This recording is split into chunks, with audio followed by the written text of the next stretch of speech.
All right, well, good morning, everybody. My name is Chuck Casely. I am the Chief Customer Officer for Evergy, and appreciate everybody coming out this morning.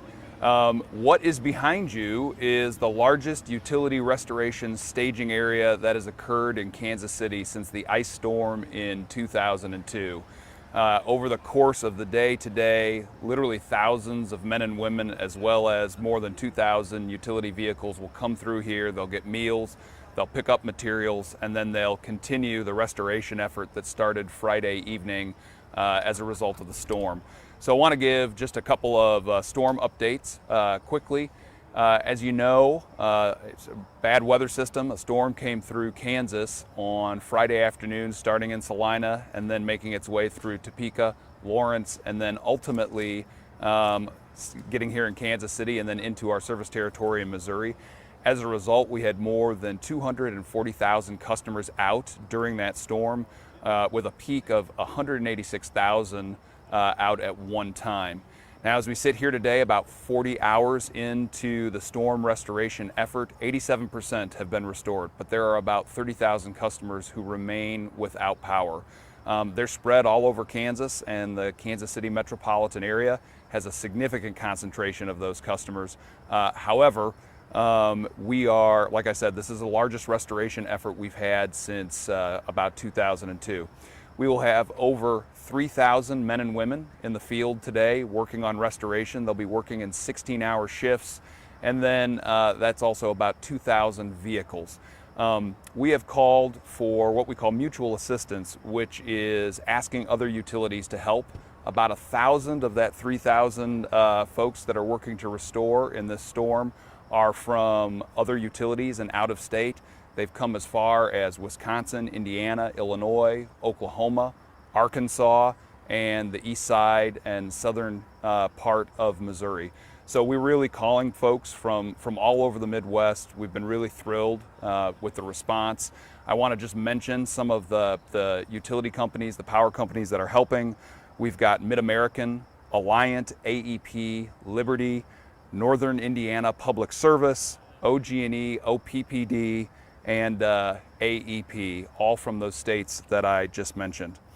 This was a really rough storm. We had 80 to 100 mile an hour straight winds, and at least two places where we have unconfirmed tornadic or cyclonic activity, where we had big transmission lines that were taken down. Over 500 poles were snapped or uprooted or have major damage. So there's over 500 poles that are going to have to be replaced over this effort.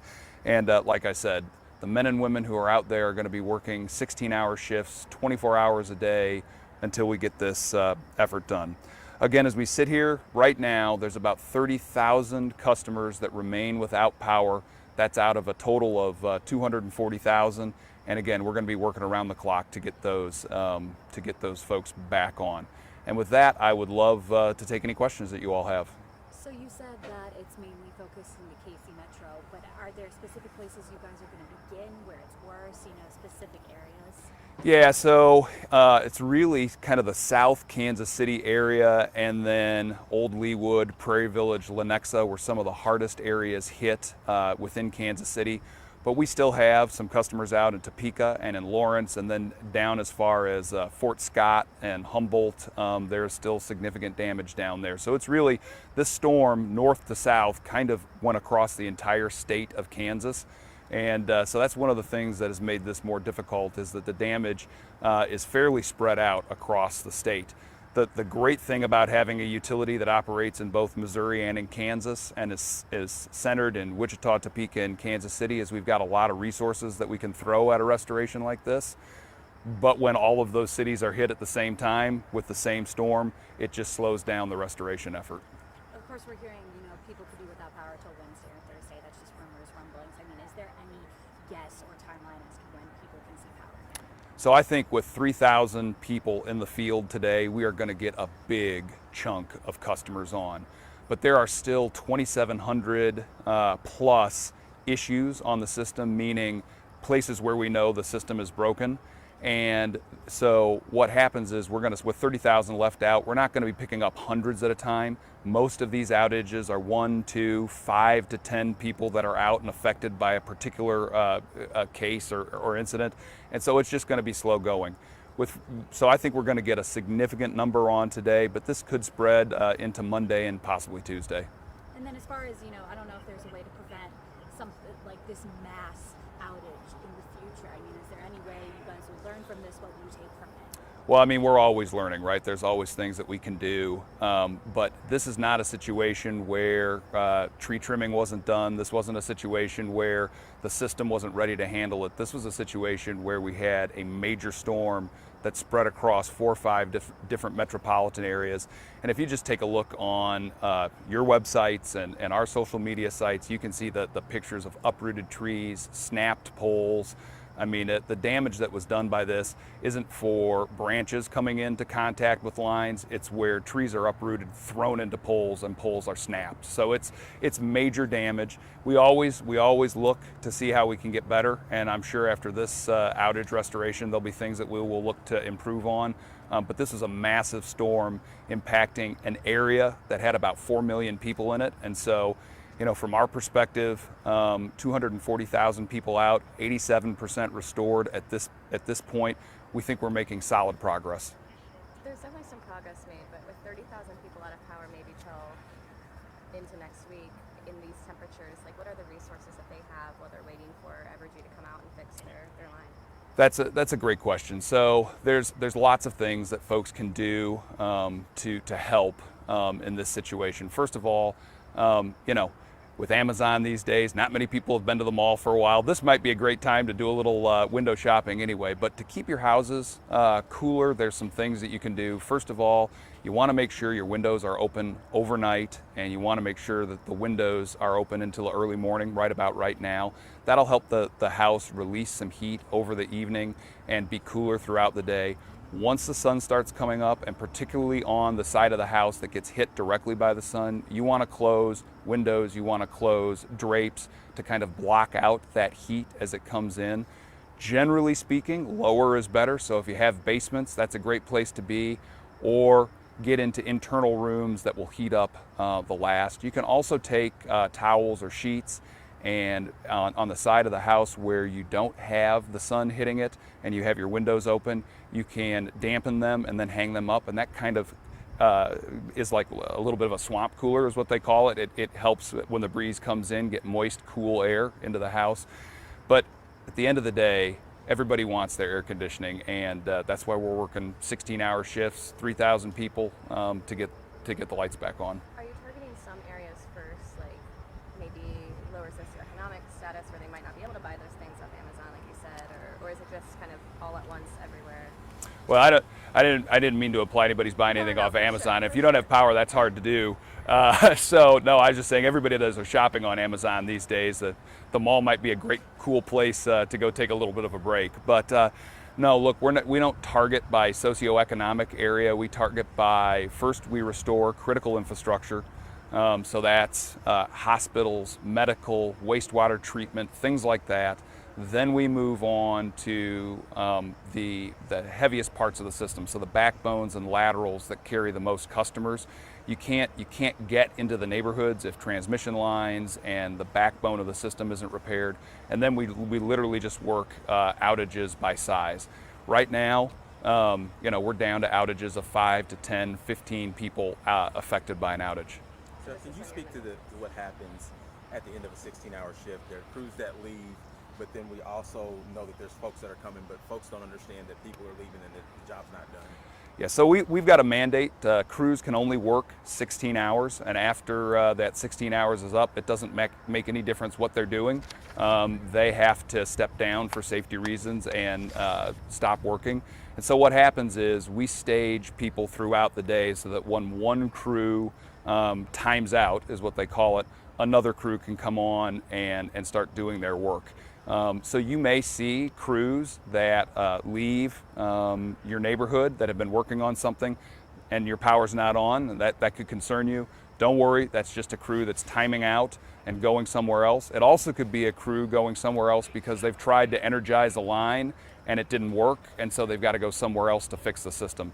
And that's the other thing I would tell folks as the day starts to get a little hotter and people start to get frustrated. Two things really. One, just because you don't see us working in your neighborhood doesn't mean we're not working on the issue. I was in a neighborhood last night, right around midnight or so, and they were working about 1.5 miles away to get those customers restored, because that's where the problem was on the system impacting them.